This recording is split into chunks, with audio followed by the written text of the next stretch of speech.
Second debate. Again, I have the 4 separate, well, Oliver actually gets to go twice, speeches. So you guys each get ranked on those, and I can show you those after. But for the winner of that debate, I have sided with affirmative. I felt very, very good with that decision. The affirmative was well organized, and you did very well on the cross exam. You were actually poking holes in their case, which I was surprised. I was like, oh, that's pretty good. So your case fit the resolution and the harms. I felt like it was a lot stronger, and you came out stronger. And so I like how you went after the policy, and it really makes you think about the United States policy and if it, because we talked about that with slavery initially, like slavery was okay, and the United States said it was okay, even though we had the Declaration of Independence that we went back and read, and we're like, does this fit with what the United States is saying? So I think that really, really makes you think a little bit about it. And I love that you brought that, because that wasn't something that we even talked about in class. Negative team, you did very well with counter arguing. You did very well. You did it towards the end. I think you won the solvency. You stayed on point. You poked holes in the solvency and of the affirmative side, and you gave good examinations. So nice work. So I believe that you all signed a document without reading it, may I say. I read which it. I read. So in the document, what does it state, guys? This document was actually written by these, or I suspect that. too. I had nothing to do with it. Well, I did actually. Which is funny. Yeah. You and I have to do it. So what's the doc? We were going against all of them. It says the losers have to wear mustaches. So whoever did win the debate has to wear mustaches. The girls will grow So those, I so we do have to have wear- cupcakes for us to celebrate. You can put our We have pink mustaches on and mustaches. eat our cupcakes. That's fine. But I do want to say, I don't want you to be discouraged. Don't be discouraged, because you guys, again, for a first debate, I was quite impressed. Yeah, you guys did a great job. Yeah. Thanks. Anything, challenge 4, is there anything you want to share? Well, Experienced debaters. in the 3 minutes remaining. I just want to say that I'm very impressed by you guys. I definitely don't remember ours going that smoothly, and you guys had a lot of very good information, and I was very impressed by that. And you guys had good points. I thought it was a very excellent, first debate.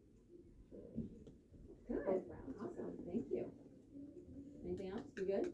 It was really good, but I'm gonna be a little more mean than you. It was like really good for a first debate. That was super impressive.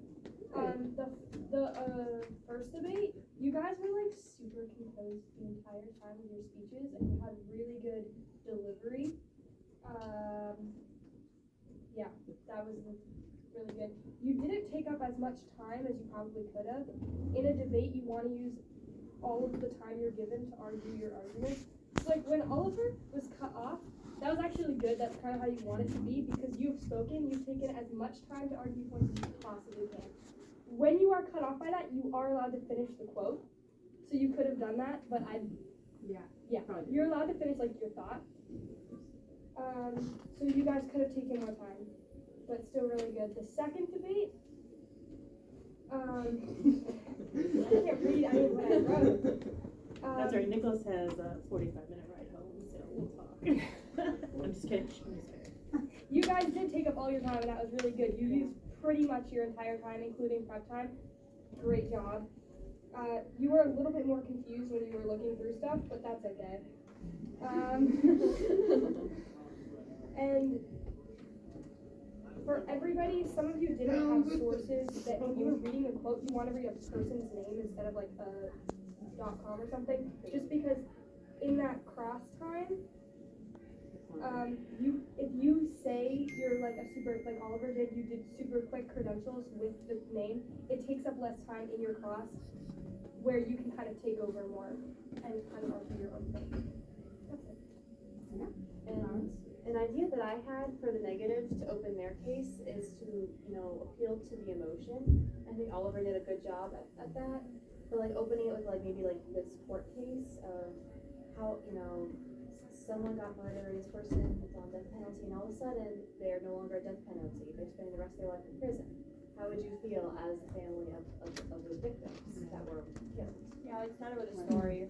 Yeah, and that would really draw in the audience. Don't be afraid. And I think the other thing you guys could have done on the, you mentioned it, but you could have first of all said at Lifetime, you started like kind of going on the edge of that lifetime prison could be considered cruel and unusual, that that's actually could be worse for somebody than the death penalty, but you didn't for that. You could have done something like that. You also could have